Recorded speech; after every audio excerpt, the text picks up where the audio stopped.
یک تحقیقات در تاجیکستان معلوم کرده است که تعداد رسانه‌های چاپی در تاجیکستان بیش از 50% کم شده، میزان محبوبیت آنها در میان مردم کاهش یافته است. بر اساس نتیجه های تحقیقات افضلیت‌های رسانه‌ای اهالی تاجیکستان، شماره مطبوعات خصوصی 166% کم شده، تعداد آنها از 264 در سال 2021 به 63 نامگوی در سال 2024 کاهش یافته است. برخلاف رسانه‌های سنتی کسبی، مخاطبان شبکه‌های اجتماعی و پیام‌رسان‌ها در تاجیکستان زیادتر شدند. خودتون باشد در سال پیش در ساتولوژی مطبوعات تاجیک میگفتن که ما 400 چند گازت داشتیم. حاضر شماره گازت ها 186 با فرامدگی. از وای اگر پیشتر زیادتر این واوی خصوصی باشد، از نبینید که واوی خصوصی همونگی 63 دانه، واوی دولتی 123 قریب که همون شمارش همون موند. اگر با مجله ها بگذاریم 138 بود، این هم تخمینا 300 تا بود، 200 قریبی که 300 تا بود. از ببینید که واوی مجله ها هم با 138 فرمان. اینجا هم خصوصی رو گرفت، اگر من 23 دونه خلاص 23 نایمینوانی خلاص. سازمان مشورت رسانه‌ای این تحقیقات را در همدستی با وزارت فرهنگ تاجیکستان انجام داده است.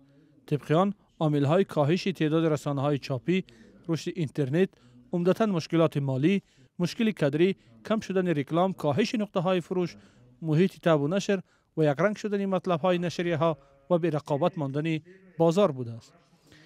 این در حالی است که بر اساس رده‌بندی‌های سازمان‌های جهانی، یک عامل اصلی کاهش رسانه‌ها در تاجیکستان سرکوب آزادی بیان و رسانه‌ها در چند سال اخیر بوده است، اما در تحقیقات به این اشاره نشده است. من فکر میکنم که این یک روند طبیعی است که اودیتوریای وسایل اخباری عامه به اینترنت رو میآورد. این روند در همه جهان هست، احساس میشد، ولی در تاجیکستان همین روند یک نوع به تیزی ما خودی که مثل که نشریه های چاپی به تیزی گور کرده است به یک معنی. ولی من باور دارم که این یک مرحله میگذرد، یک مرحله پشت سر میشد، ولی وقتی خودی همین انسان هایی که در اینترنت هستند آهسته آهسته به مواد چاپی باز روز میآورند.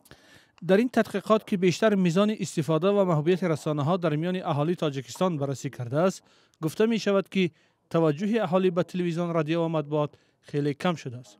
توجه مردم تاجیکستان به تلویزیون، رادیو و مطبوعات 10% کاهش یافته، اما از سوی دیگر این تحقیقات تلویزیون را منبع اساسی گرفتن خبرها تا 60-65%، شبکه‌های اجتماعی را 31-36% و رادیو را با میزان 35% در جای دوم و سوم قرار داده است.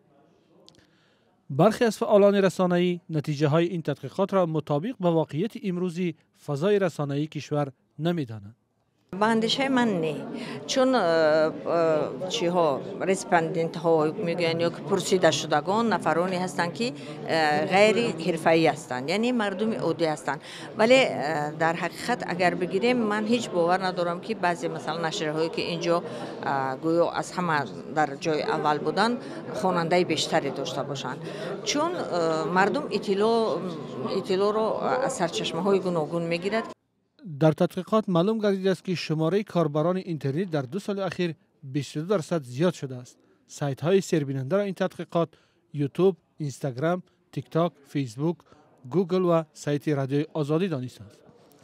پیام‌رسانی از همه سرکاربر واتساپ با 96% و تلگرام با 43 و پیام‌رسان ایما با 31% مقام های دوم و سوم این تحقیقات را گرفتند.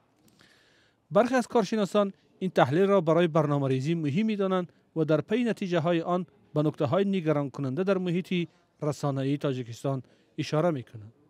وقتی که ما درباره اودیتوری حقیقی صحبت می‌کنیم، اینجا بیشتر ما درباره اگر در مثال تلویزیون ها گوییم، بیشتر صحبت سری اون بود که پخش کردن سیگنال تلویزیون ها چقدر است. اودیتوری دقیق من اینجا ندیدم که کجا هستن اونها. دیگر مسئله نگران کننده اون بود که در بخش مطبوعات چاپی بیشتر تکیه میشد به شماره ابونه های اجباری اونم که نشان دهنده اودیتوریا و محبوبیت این مطبوعات بوده نمیتواند. این تحقیقات همچنین تلویزیون و رادیو و نشریه و رسانه های سیر استفاده را معین کرده، میزان محبوبیت تلویزیون های خارجی را نیز دقیق کرده. در بخش شبکه‌های اجتماعی معلوم کرده است که تیک تاک جای محبوبیت فیسبوک را در میان کاربران تاجیک گرفته است.